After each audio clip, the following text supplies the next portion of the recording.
श्री स्वामी समर्थ मंडळी. तर आता धोंड्याचा महिना चालू आहे, म्हणजेच त्याला पुरुषोत्तम मास असं देखील म्हणतात. तर आज आपण ही धोंड्याची रेसिपी पाहणार आहोत. त्यासाठी मी इथे एक वाटी भरून मैदा घेतलेला आहे. त्यामध्ये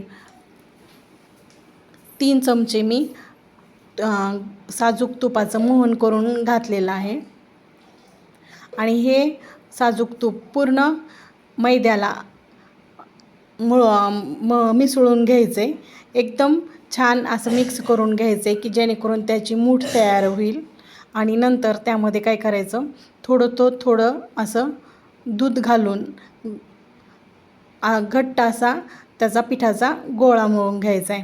काय करायचं, दूध मात्र घालताना थोडंच घालायचं. जर अचानक जास्त टाकलं तर ते पातळही होऊ शकतं. आपल्याला घट्ट असा गोळा मळून घ्यायचा आहे या मैद्याचा. त्यासाठी दूध असं थोडं करूनच घालायचं आहे आणि घट्ट गोळा असा मळून घ्यायचा आहे. आता इथं आपलं पीठ मळून झालेलं आहे. आणि आता आपण काय करूया, हे थोडंसं मुरण्यासाठी बाजूला ठेवून देऊयात. तोपर्यंत आपण बाकीची तयारी करून घेऊ. आता इथं मी गॅसवर कढई मांडून घेतलेली आहे. त्यामध्ये मी एक मोठी वाटी भरून खोबरं खिसून घेतलेलं होतं. तो खोबऱ्याचा खीस घातलेला आहे. आणि काय करायचं, हा खीस मंद आचेवर छान तांबूस रंगावर येईपर्यंत भाजून घ्यायचा आहे. इथे तुम्ही डेसिकेटेड कोकोनटही वापरू शकता. मी इथं खोबऱ्याचा खीस वापरलेला आहे.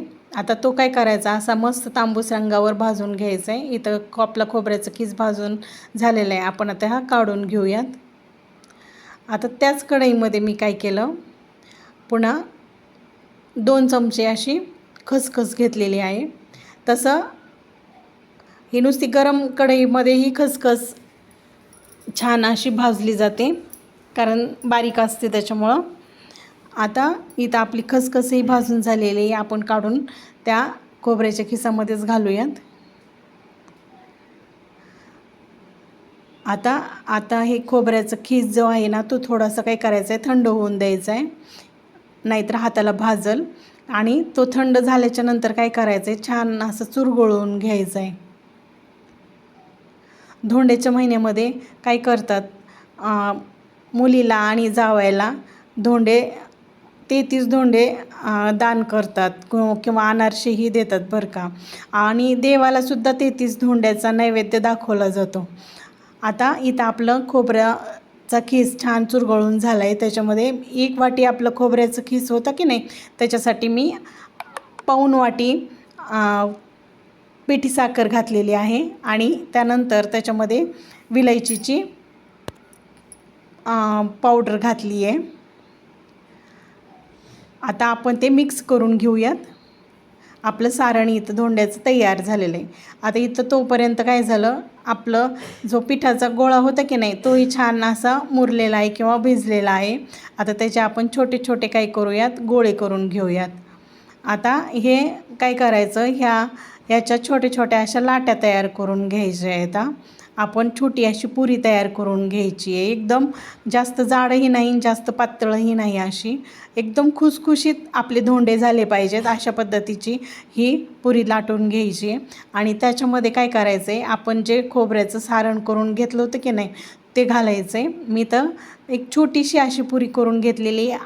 तुम्हाला जेवढ्या साईजचे धोंडे करायचे तेवढी पुरी तुम्ही घेऊ शकता, लाटू शकता. आणि नंतर त्यामध्ये मी 1 चमचा भरून हे सारण भरलेलं आहे खोबऱ्याचं. आणि आता त्याचं काय करायचं, तोंड मिटवून घ्यायचं आहे. आता अशा कळ्या पाडाव्यात असं काही नाही आहे, अगदी तोंड त्याचं मिटवता आलं पाहिजे. अशा पद्धतीने गच्च सारण भरून घेतल्याच्या नंतर तोंड मिटवून घ्यायचं आहे त्याचं.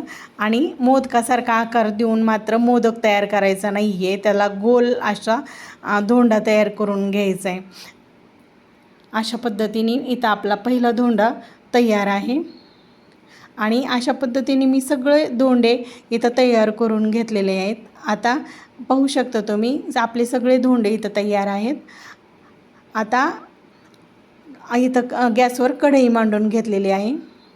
त्या कढईमध्ये तेल छान गरम झाल्याच्या नंतर मीडियम आचेवर हे काय करायचे, धोंडे तळून घ्यायचे, म्हणजे आतपर्यंत खुसखुशीत असे तळले जातात. गॅसची फ्लेम ही मीडियमच किंवा लो ठेवायची. हाय गॅसवर काय होतं, हे फक्त बाहेरूनच असे तळले जातात, आतमध्ये कच्चे राहतात. त्याच्यामुळं गॅसची फ्लेम ही काय करायची, लो टू मीडियम अशीच ठेवायची आहे. आणि नाव जरी धोंडे असलं तरी हे धोंडे मात्र खूप खुसखुशीत होतात बरं का, अशा पद्धतीने जर तुम्ही धोंडे केले तर. आता कुणी काय करतं, पुरणाचे पण धोंडे करतात, परंतु बरेच जणांचं असं म्हणणं असतं की देवाला 3 वेळा धोंडे करावेत. मग अशा वेळेस दरवेळेसच पुरण घालणं शक्य नसतं, तेव्हा आपण असे हे खोबऱ्याचे धोंडे करू शकतो आणि देवाला नैवेद्य दाखवू शकतो. तर मी तुम्हाला एक ह्यातला धोंडा फोडूनही दाखवते. पाहू शकता तुम्ही कसा एकदम खुसखुशीत झालेला आहे. एकदम हातात घेतलं की त्याचा भुगा होतो, इतका छान एकदम खुसखुशीत असा धोंडे हे आपले झालेले आहेत. तर अशा पद्धतीचे खोबऱ्याचे धोंडे तुम्ही पण या अधिक मासामध्ये किंवा धोंड्याच्या महिन्यामध्ये करून पहा आणि कसे झालेत ते मला कमेंटमध्ये सांगा आणि आपल्या चॅनलला नक्की सबस्क्राईब करा. बाय.